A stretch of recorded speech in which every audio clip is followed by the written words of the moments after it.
Hey everyone, my name is Joanne. Welcome to my channel. As I mentioned previously in my intro video, and if you have not seen that one, please click here. I don't know how this YouTube thing works yet. And you can watch that intro video.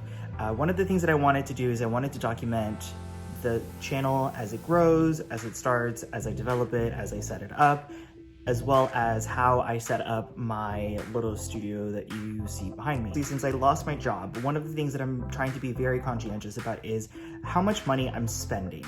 I want to make sure that with all of the projects that I'm taking on, that they are things that I am actually going to use in my home, things that are going to be essential, not just a project for the sake of having a project that is just a creative thing that's going to be a waste of resources. And so I want to make sure that whatever I'm putting into this space is going to be something that is affordable and is really accessible in most places.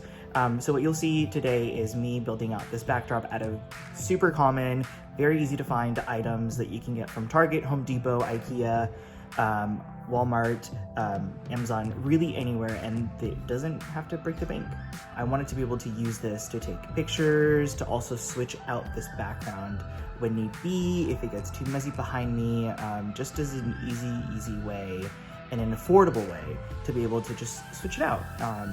You know, keep it lively, keep it funky. So join me today as I build that out.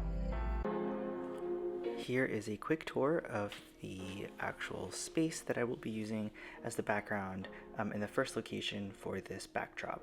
You can see here that there is a large window to the left of it that allows me to play with a lot of natural light. The location is perfect because the walls themselves are narrow enough to allow for a tension rod to fit right in between. And I have very tall ceilings, so I can make sure to take advantage of that and allow me to take portrait pictures if need be. Here is a quick picture of the space. What I want to do is I want to be able to take advantage of the narrowness of the walls, attach a tension rod between the two walls, and that will allow me to drape a piece of fabric, very inexpensive piece of fabric in different colors right behind it to switch out the background whenever I need to.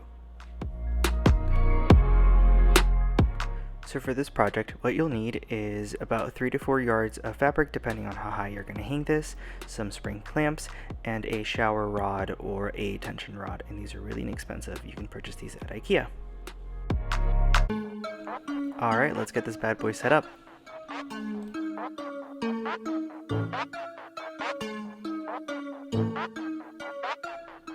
Alright, so what I'm doing here is just grabbing a step stool and taking a standard sized tension rod. I purchased this one from Target. I believe it was about $7 or $8, and just twisting it into place at the height that I would like it to, failing miserably because I couldn't realize which direction to turn it at, but it finally figured it out. So now I'm turning that and making sure that it is really taut, tugging on it a little bit. Now I'm grabbing a piece of fabric that I already had lying around. It was a curtain from an old apartment. Just hanging that into place on there, making sure that it drapes nicely and that it's covering where I am planning on taking the picture. And so you can see here the piece of fabric is actually a little bit narrower than I would like it to be, so I have another one that I'm going to drape alongside it.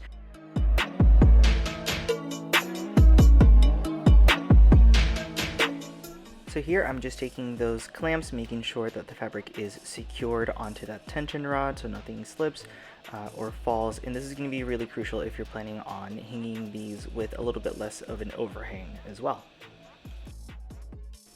Alright, so the second location which I will be using as a photo station is here at the entrance of my apartment. Again, the two walls are close enough that the tension rod can fit in there without much issue. This location is really great. It receives a lot of bright indirect sunlight from the large floor-to-ceiling windows that I have that you can see in the circle mirror here. Alright, so what I'm doing now is the same thing as before, is just taking a piece of fabric, this time a much wider piece of fabric that I got from Joann's. It's a coral pink felt fabric. It was very inexpensive, and again using those spring clamps to hold it into position.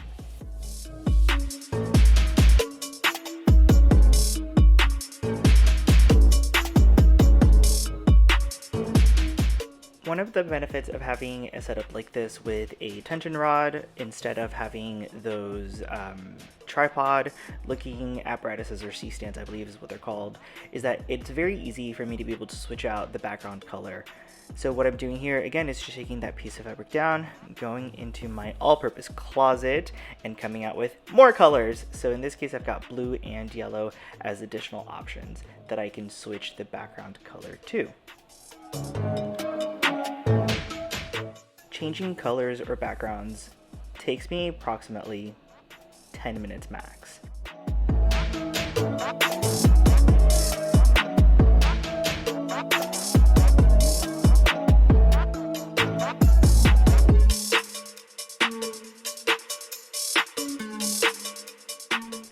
So one of the final steps in making sure that your background looks really crisp and clean is, for me personally, to take a handy dandy to-go steamer. These are really inexpensive, bought it at Target, and steam out any creases that you see on there, pick out any flint, making sure that the background looks as neato as possible.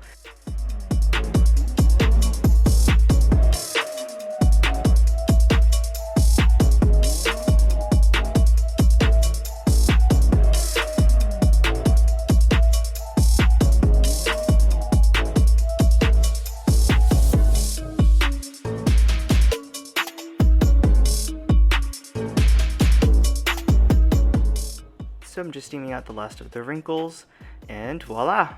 So here is the setup that I have been using recently when I take pictures, with the full setup and the tripod there. And here are some of the pictures that I've taken so far using this setup.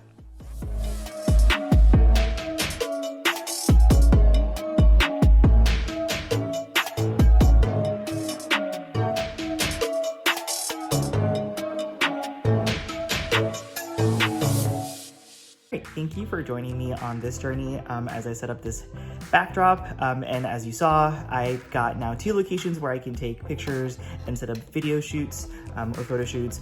So I've got the one right behind me, as well as in the corridor, or I guess really the entryway. So it just gives me a lot of options depending on the lighting situation for that, and depending on what I need to take a picture of, if it needs to be a full body picture or if it could be something that's like this where I'm doing a video.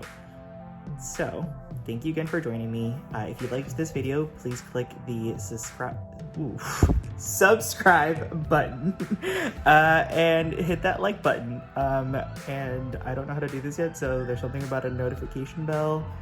You know the gist, all the YouTubers say it. But yeah, it'll be somewhere here, or here, or here, or there. I don't know. I'll figure it out eventually. Thanks. Bye.